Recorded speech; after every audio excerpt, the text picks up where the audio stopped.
Today, we've got a jaw-dropping story about Grant Amato, a guy who tried to frame his own brother for murder. You have any reason to believe that anybody else would harm them? No, the only thing that I was told was that Cody would take care of it for me. This tale is packed with twists, turns, and some truly shocking moments. Let's get into it.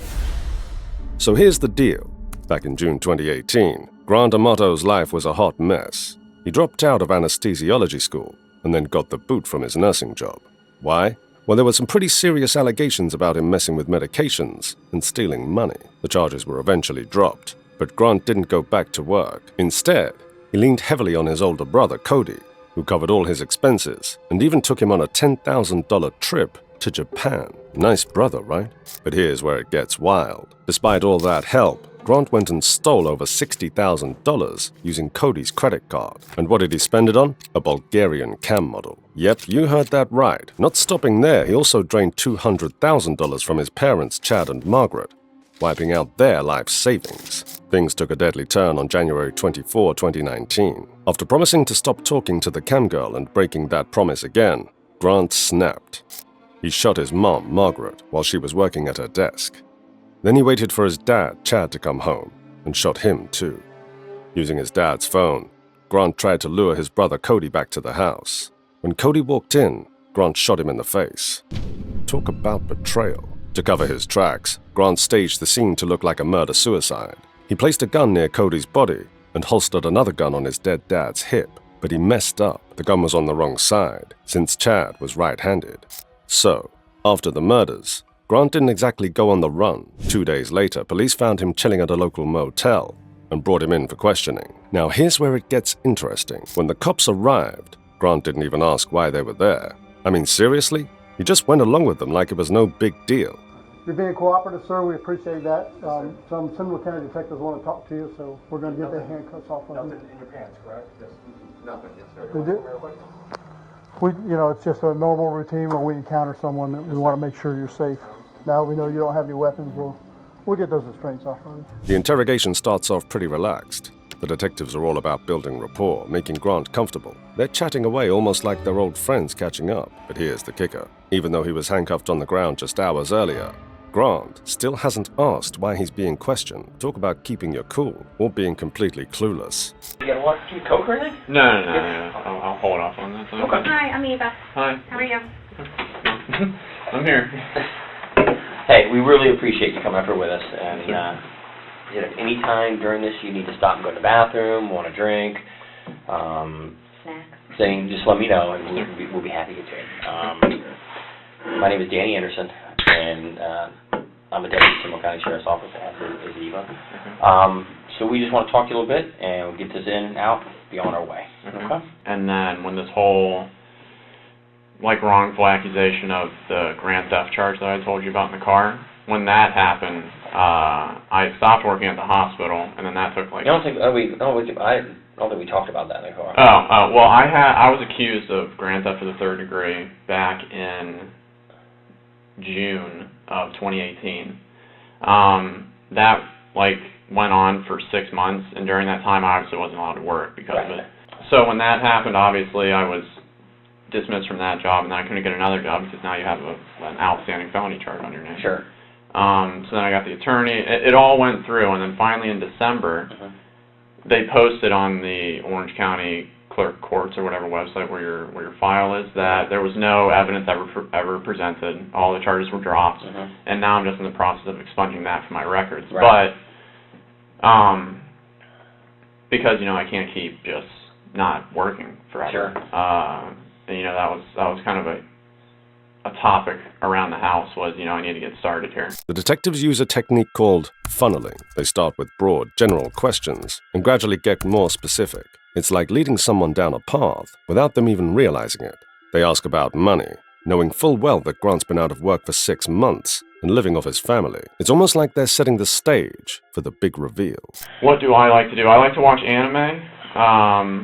Me and my brother kind of started doing that back 5 years ago, I'd say. He kind of got me into it. What is it? I'm sorry. Sorry. I don't know what it is. I understand a few words. We actually just went to, me, my brother, and one of my friends, or I guess friends from high school. We went to Japan from December 1st to December 15th. Oh, wow. So we went because, I mean, and it was anime that kind of inspired us to want to go Was that your there. first time going? Yeah. How expensive was that trip? I mean, God, plane tickets alone were like $1,400, and then I'd say it was probably about 10 grand total for like all the stays and whatnot. For each one of you? Yeah. How did you pay? That's a lot of money for to be out of work. My brother. Oh, yeah. Yeah. My brother. What does he do? He's the CRNA. What is it? Sorry, the certified registered nurse anesthetist. Okay, so we were both in the program together. Okay. And then he was able to finish, and then I did not. So he was making good money. Yeah. Was he making that 150, 100? He was working a lot. I mean, I don't know if he was. I think he was cusping a lot of overtime, not scheduled, but like it's just kind of what happens. But yeah, he was moving along. When Grant casually mentions his brother working overtime to cover expenses, he conveniently leaves out the part where he's been bleeding his family dry. The detectives know this, but they're playing it cool, letting Grant dig his own grave, so to speak. What other hobbies do you have? Besides that, a number of years ago, like, me and my brother were actually, like, gun enthusiasts. As the interrogation moves along, the detectives start to dig deeper. They casually bring up Grant's history with firearms. Now remember, Grant is still pretending he has no idea that his family is dead. Close with your brother, Cody? Let's talk about Cody. Oh, yeah, me and Cody... Who's older, you or him? He is. I'm the youngest one. I'm 29, he's 31. Okay. My oldest brother, Jason, is 35 or 36 now. I mean, Who's the better student? He was the better student in everything up through nursing school, and then I was actually the better student in nurse anesthesia school. You were better at it? Yeah, and that was the one time that he actually admitted that I was didactically more competent than him in that field. You know, my brother had to like foot the bill to get the attorney. So you know, it's like there was a lot of stuff. What did you pay the attorney, you know, man? I think it was $8,000 for the holding the attorney. Like, Retainer? Retainer fee. And basically she had to do nothing? She had to do nothing, and he got like annoyed because he apparently wasn't told that it was non-refundable. But I know that I told him because like I had to send in the document signing it saying this is non-refundable. I've known of any attorney that takes a retainer that ever gives you anything back. Grant is so relaxed it's almost like he thinks he's going to talk this way out of this. But the detectives are just getting started. They're peeling back the layers, one question at a time. The detectives then shift gears, asking more about Grant's relationship with his brother, Cody. Grant downplays any tension, but the subtle resentment in his voice tells a different story. He mentions Cody getting annoyed with him, but it's clear that Grant felt entitled to his brother's support. Ever any issues really with him? No, like I was saying, during this last 6 months, it had been a very trying time. You know, financially, trying to get the job thing going, worrying about this whole what's going to happen with this legal stuff. But like even through it all, I mean, he would like have his moments where he would get extremely upset. Like you know, he never gets violent, I guess you could say. But like at one point he got so upset that he like pushed a cabinet and then it like dented into the wall. And so he'll like lose his temper, kind of like my dad, but yeah, I mean, at least with me, he's always been like where he's there for me. Like whatever it takes, regardless of what's happening, I'm gonna take care of it for you. By now, the detectives are picking up on Grant's sense of entitlement and his skewed perception of his family. This entitlement is a key piece in understanding why he might have justified his actions. It's just, you know, I couldn't help relieve his stress, I guess, as well as I always used to. My father chose to admit me to like a depression or an addiction clinic or something like that in Fort Lauderdale called Cornerstone. When was that? That was December 22nd. Okay. Until I think January 4th. Did you agree to go? I didn't, but they said that, you know, this was your only... Who said? My dad. Okay. And that was in Fort Lauderdale? Yes, yeah. Did your mom agree with it? My mom and my brother both agreed, but it was my dad who was like the iron fist, like this is what's going to happen. Like, you know, he can't... Why did he say you needed to go? What was his reasoning? Because with the way that I was acting, he didn't see that I was doing anything for like the positive. you know, and a lot of it just came back to money with him. He would like allow me to spend money that he had, like with his credit card or something like that. But it's like then whenever I did, it was like a huge problem. Okay, so you had one of his credit cards. Yeah. Despite the heavy nature of the conversation, Grant remains unnervingly relaxed. He's not showing any concern for his family's well-being, which is odd, to say the least. The detectives notice this, but they keep their observations to themselves, for now. They know they're getting closer to breaking him. As the detectives continue their conversation with Grant, they start zeroing in on his financial troubles and his obsession with the cam model. Grant finally begins to reveal more about his motives, although he doesn't seem to realize how much he's giving away. And what were you buying with it? Well, what I was doing is, over the past 4 months or something like that, I've been talking to this woman online. Who's she? She's, as embarrassing as it is, she's a cam model. A what? A cam model. Do All right. either of you guys know what that Nope. is? Just like all the videos and stuff, you have to tell us. A cam model, it's like it's like a virtual girlfriend, I guess you could say. Okay. Like that type of situation. Mm-hmm. So a lot of the money went to her. Okay, where's she at? She lives in Bulgaria. Where? Bulgaria, Where's that? over in Europe. It's like Okay. outside of Germany. Okay. Something like that. You ever been there? No. Okay. It wasn't that serious. So Okay. what would you give her money for? Just for like the time online with her. Oh, okay. Yeah. So it was just like that type of thing. And what did she charge? By the minute, by the hour? Minute. Okay. Yeah. And how much is it per minute? Oh God, I think it was like 90 tokens a minute, and it's like the conversion rate for all of that is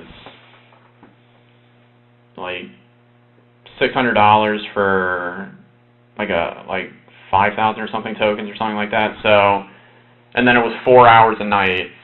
So I mean that's basically just where all the costs went to, was you pay real money for the tokens, then you use the company's digital currency for that. So you do that, and when did you meet her? I met her at the beginning of July. Yeah, at the very beginning of July. Okay, and still talking to her? Still, yeah. I mean, more just on like Twitter, like Okay. just through direct messaging. Again, cell phone service doesn't work, so it's like I can't use the chatting like that. How much do you think you spent on this? Because it seems kind of pricey. Yeah. 90 tokens and $5,000 for how many tokens? No, it's $600 for 5,000. For 5,000. Yeah. Okay. So how much do you think you spent on this? Probably close to like $200,000, I'd say. Grant casually mentions that he spent at least $200,000 of his family's money on the cam girl, Sylvie. He talks about it like it's no big deal, which is mind-boggling.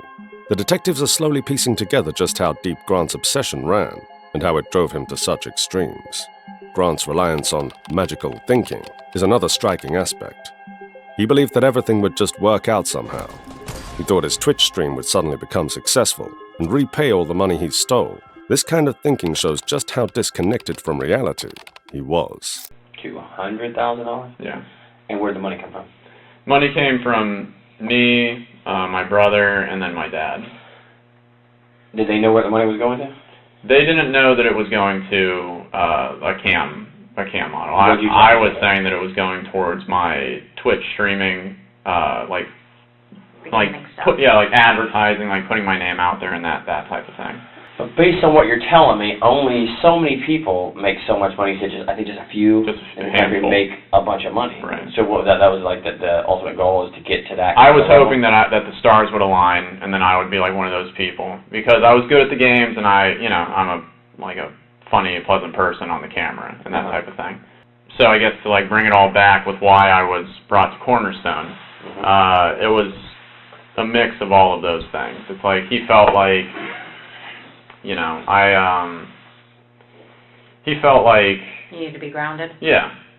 When Detective Multery refers to Grant being grounded by his parents, she's highlighting the childlike dynamic Grant had with them. This is a classic case of arrested development, where Grant, despite being nearly 30, still relies on his parents like a teenager. When was the last time that you and your dad did have, a heated conversation? It would be Thursday, because one of his rules was that I wasn't allowed to talk to the woman anymore that I had been talking to.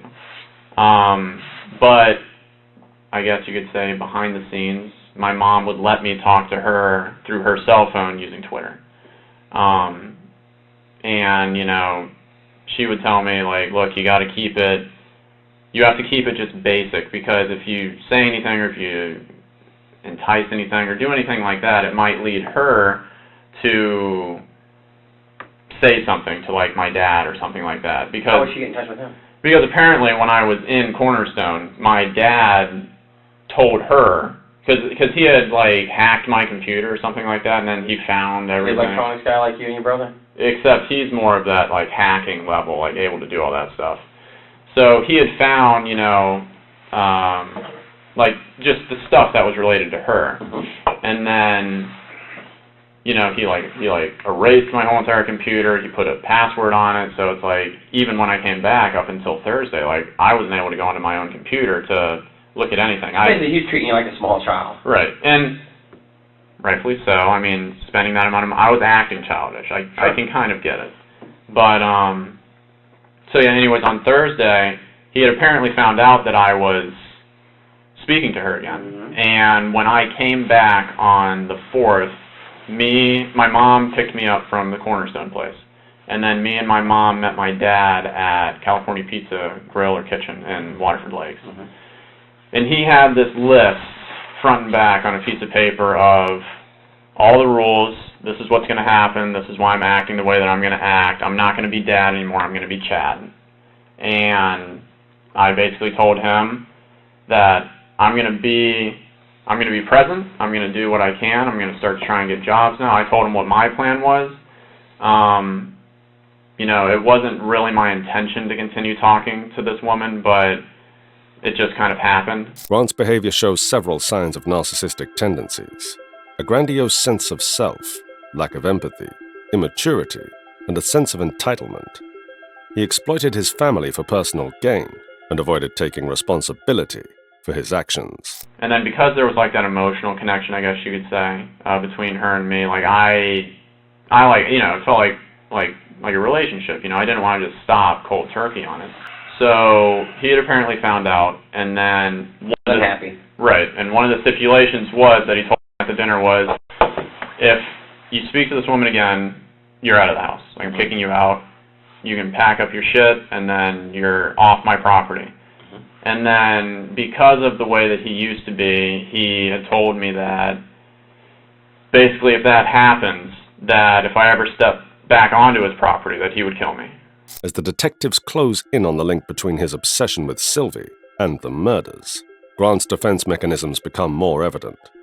He's still trying to keep his cool, but the cracks are starting to show. What happened that Thursday that you meet with Cody down the street? This is this past Thursday? Yeah. Okay. Tell me about that. After you and your dad argue. After me and my dad had argued, and he had told me, this is how it's going to be, and, all that stuff. Okay. This is at the house this past Thursday. Yes.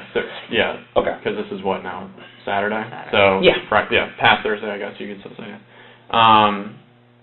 So then I spoke with Cody. He told me about all that. He had given me his debit so that, because I don't have any money and I don't know where to go. Mm-hmm. I'd never been out of the house on my own. And then the last thing that I was told was just that, basically once again that he'll take care of it because this is Cody. This is Cody. What time is this approximately? I'd say a little after 10:30ish at night. Thursday night. Thursday night. Okay. And then, so then after that, I just stayed in the vicinity area mm-hmm. for a number of hours, and then I had remembered over some of the nights when I would work overnight, and then I'd be able to get off early, mm-hmm. that the Publix on 50 on Colonial, the one that's by the Tractor Supply. 419, yeah. Yeah. Mm-hmm. that Publix, it's like their guest Wi-Fi is always still active even when the store closes down. So I was like, okay, well, I'm going to go there because I have my Surface, and I can, check on my emails. I had to pull up the address to my interview because I don't have GPS. So then I would write all that stuff down, and then I was basically just waiting in that parking lot until I had to leave to go to the interview. The detectives shift their focus to the day of the murders, trying to pin down Grant's actions and reactions. This is where things get intense. They know that on January 24, 2019, Grant's father kicked him out of the house, which seems to have been the final trigger for Grant's violent spree. 2 weeks before I got kicked out, my dad was going through a lot of episodes where he was losing his temper a lot, yelling a lot, especially when me and Cody weren't at the house. And who's he yelling at? My mom. So was he being violent to your mom? Yeah, I think physically or just emotionally? Both. He had told her that basically if I fuck up, sorry for the language, but if I screw up, he's gonna kill me and then he's gonna kill her. He said those specific because words. he blames everything that happens negatively with me and with Jason, not with Cody, but with me and Jason on her because we're her favorites. So you have a reasonable belief in your mind that your dad could hurt you? Yes. He could hurt your mom? Yes. He could maybe hurt Jason? Yes. He's a violent guy. I'm sorry, I've been this a long time. He sounds like a violent guy. Yeah. Quick to lose his temper with you over minuscule stuff? Minuscule stuff, yeah. I get the point he's upset about the amount of money. I do get that. Right. But physically, he's abusive. Yes. And that night when you argued with your father and he said he grabbed your shirt and pulled you off the couch, did he do anything else to you physically? No. No, he didn't pursue it anymore. He was just... Did you tell Cody that he acted that way towards you? No, I didn't. Cody had no idea that there was a heated, physical, just the argument that you needed to get out because you were talking to this girl. Right. Okay. Why do you think we're having this conversation? I honestly don't know, but I'm pretty freaked out at this point because, it's, I know how the situation was when I left, and, I thought that it was weird to begin with that I hadn't gotten any communication whatsoever. I had told you, my brother, Cody, the last time when I was away from the house, that he was the one who outreached to me via email because, again, I didn't have my phone or anything like that. So, I thought that it was weird, but I had just been kind of putting it out of my mind thinking, okay, you had to go to work or they're busy or something. When you were in your room, the hotel room, hanging out, watching TV? No, I didn't turn on the TV. I had on just music in the background. Just kind of helped me go to sleep. The detectives aren't hiding their focus on the day of the murders anymore. They ask Grant about his activities, including his claim that he used public Wi-Fi for a job interview. But they have evidence suggesting he used it to pay another $600 for tokens on the Cam Girls website, using his brother's credit card. Grant refers to this purchase as paying an outstanding bill. It's clear he's put some thought into covering his tracks, but it seems pretty flimsy. As a child, we're told the truth always is the best thing to do, correct? Correct. You agree with it? Yeah. And accidents happen, and things in the heat of the moment, things happen that we wish hadn't happened, but I do it myself sometimes. My kids will make me so aggravated, I'll snap at them and then walk away and say, wow, I wish I would not have done that. That was not very adult of me to snap at my child for something. Yes, they're wrong, but I should be the adult and not snap at them. Right. Tell me what you think, because I can tell I've done this for a long, long time, and I read people, the way they act, and the way they talk to me, and the way they answer questions. There's something you want to tell us.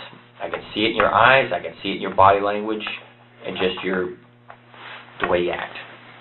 I'm just worried about what is all transpiring from this.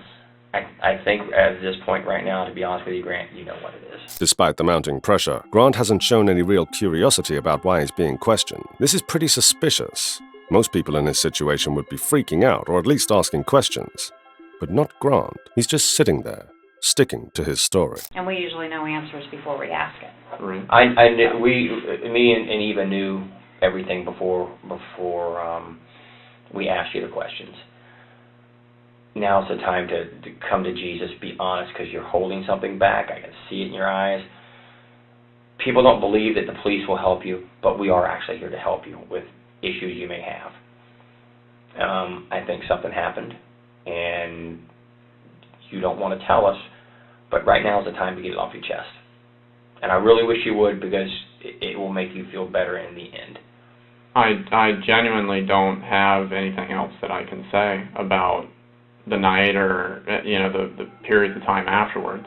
Grant's reliance on magical thinking is evident here. He seems to believe that everything will be fine as long as he sticks to his version of events. It's like he thinks if he says it enough times, it'll become true. This kind of thinking is common in people with narcissistic traits. There's only one opportunity to make that good impression. And if we've done something we shouldn't have done, you fess up there. You get caught your hand in a cookie jar, you do it. Now, is there anything else that happened at the house that you didn't tell us, that you've left out, or we haven't asked you, that would be of importance? Or during the time that you drove around for those few hours, did you ever really go back to the house that you haven't told us about? Something that happened that caused you to defend yourself. No, because again, it's like I didn't have any means to defend myself. I mean, I didn't. Well, we know from talking to that there's weapons in the house. Right. We know that to be a fact. Something happened that caused you to defend yourself. Whether you had anything or not, you found something to defend yourself with. I can't tell you everything. I'm not going to tell you everything. But something happened.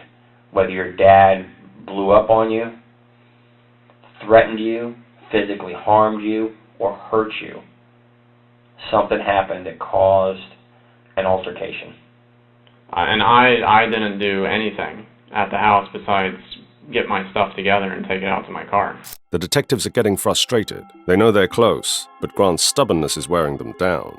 Anderson and Multery tried different tactics, even showing empathy to get Grant to open up. But he remains unmoved. It's a battle of wills, and for now, Grant is holding his ground. You've been here with us. You think something bad has happened at your house. And to date, so long, you haven't even asked us about anybody. Well, that's because for the last time that I was arrested, I mean, nobody would tell me anything. Once you start telling me something that's truthful that I know, then we're going to have a conversation of exactly what happened. I mean, you're a smart guy. You know something's happened at your home. You have law enforcement here. You haven't heard or gotten any emails from your family. I'm just scared as to what the answer is. Well, you need to help yourself by filling in the blanks of what happened that night so we can give you the answer. Did anything more happen with you and your father besides him grabbing you up from the couch and yelling at you and kicking you out? Anything at all? Did he harm you, hit you? No. Draw any weapons on you? No, he didn't do anything like that. I mean, he was just yelling. This is the time to come to Jesus, to be honest. Because you know more. I'm looking in your eyes tell me exactly that you are hurting inside. I get it. Brother, I get it. You're hurting. And this is the only time we can help you. Because once we get to a certain point, there's nothing I can do. It's in the hands of who has it. Nothing I can do. Your family has no known enemies. Nobody has a problem with them. Nobody. Right. Continue what you were saying. You said when you But I mean, that's like I don't.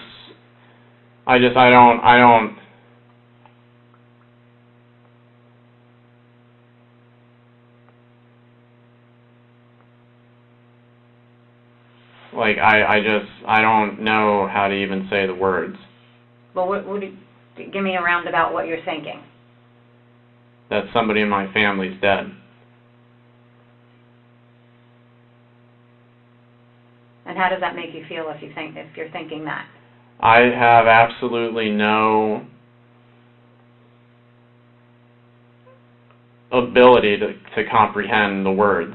Because, like I said, I've been there for my whole entire life. And even though there's been struggles and everything like that, there hasn't ever been any issues.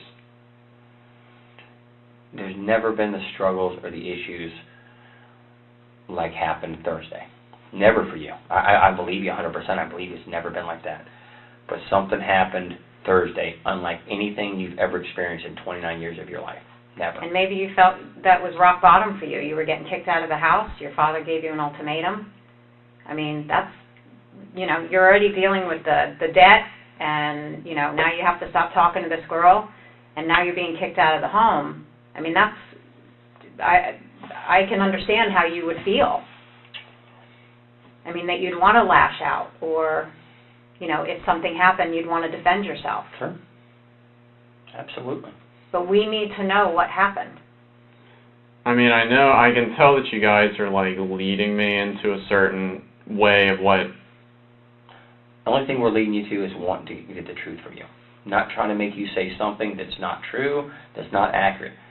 The truth, the end. That's it. That's all we want is the absolute truth. Because it's got to come from you. It can't come from us. It can't come from us. Do we know what happened? Yeah, we already know what happened. But it has to still come from you, the truth. Because the parties involved, that's, in all cases, you want the truth from them. I don't want somebody to say something that's not true. Absolutely not. I want them to say, this is what happened, and here's why it happened. Because sometimes there are things that are justifiable. I'm dealing with a case right now where some people were jumped in a house, there was a shooting, and the people involved in the shooting are not going to be charged because they have the right to defend themselves. Nothing in the state or federal law says you have to be seriously physically harmed or killed. Nothing does. You have the right to defend yourself. Absolutely, you have the right to defend yourself. If you're in fear of Sure. you being hurt or your life. But Grant, I just need you to come. It's there. It's there. I genuinely don't have anything else that I can say about what transpired during the nighttime. So when you left your house, everybody was fine. Yeah, And when you left Cody, everything was fine. did you do anything to Cody? No, Did you do anything to your mother? no, Did you do anything to your father? no. You have any reason to believe that anybody else would harm them? No, the only thing that I was told was that Cody would take care of it for me. And that's all that I know. But you didn't tell Cody what your father said to you, correct? Correct. So when Cody made those comments to you, what do you believe he meant by that? Have you guys ever talked about? That he was gonna, I thought he was just gonna do what he always does, which is where he just talks about it and he figures out whatever strategy he needs to. So if anything happened in the home, to bring law enforcement there, what would you think happened? That there was a shooting. Between whom? I don't know. Between Cody and my dad. And why would you think that? To protect me, or to help me, or to do something with me. So you're telling me you did not shoot Cody, No. your father, or your mother? No. I mean, I don't know, like, what more I can say. Well, when law enforcement arrived, that's what they found. So you're the only outstanding child. You're the one that's been having problems with your dad. You're the one that we haven't been able to find for 2 days. Do you understand now why we would be questioning you about this? Yeah, but I mean, I wouldn't, like, I wouldn't be saying, like, all, like, I don't know the way to, I don't know, like, what to even say. I've seen So it. what is it you need over. to tell us that we're missing? Step over. I mean, the only thing that I know is just that, I mean, I left the house later than what I had said. Did you leave the house with your brother Cody looking like that? Or did you leave the house with your father looking like that? or your mother? Is that how you left your family? No. Nobody else went into that house. Who left your family like this? If you were the one that's been depressed, you were the one that owes money, you were the one that got into a confrontation with your father, who did this to your family? If you were trying to defend yourself or something else happened, we need to know now to help you. So tell us what happened, Grant. So you just need to tell us what led up to this. You've been arrested, correct? Yeah. So we have your fingerprints, correct? You understand that? Physical evidence is something I can't manipulate. It's either there or it's not there.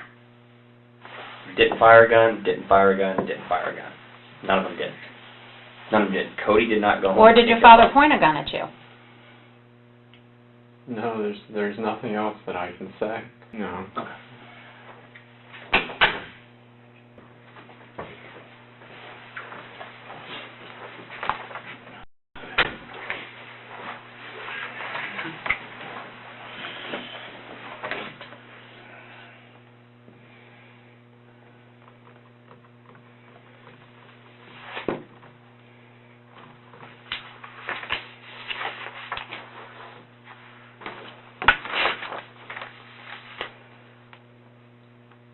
Cody had gotten home, and then there was nothing that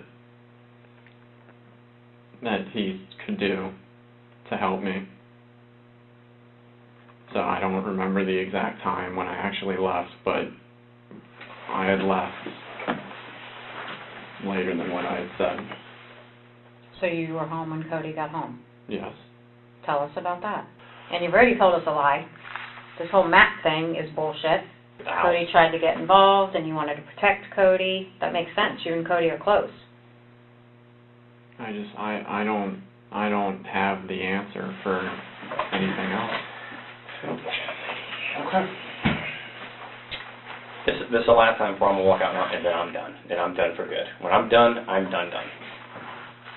They won't let me, hey, can I come back and talk to you? The minute I walk out that door with your story is where you stay at. That's your lot in life. I am more than willing to sit here all day and all night if you want to talk, to find the facts. But I can't, I told you from the beginning, I will not deal with somebody that's not being truthful with me. You're not being truthful. I mean, I've been getting blamed for the last half a year for everything, and I've been trying to move forward into a positive direction. And then every day I'm reminded of all the trouble that I had caused. And then I keep being told the same thing over and over again, but there's nothing that I can do to change it. Do you regret doing this to each one of your family members? I didn't do that to each one of them. As the interrogation drags on, the detectives switch tactics. They decide to bring in Grant's eldest brother, Jason, hoping an emotional appeal might break through Grant's cold exterior. I'm sorry. I don't believe you. And I probably will have resentment for the rest of my life, whether you did it or you didn't do it, but I need closure.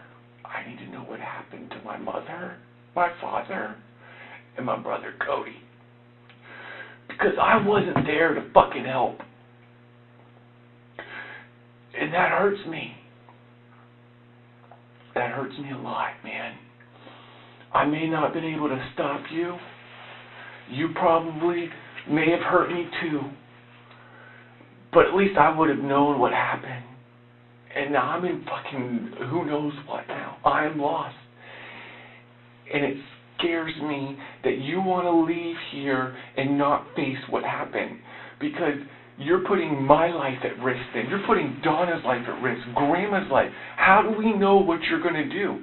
What happened on the job interview last Friday? Jason sits across from Grant, visibly emotional and desperate for answers. Despite seeing his brother in tears, Grant's response is chillingly flat. He maintains the same cold, detached demeanor he's shown throughout the interrogation. I don't know what else to say, but I'm scared for you and I'm scared for myself, and I don't feel comfortable with you being around me alone. I'm sorry.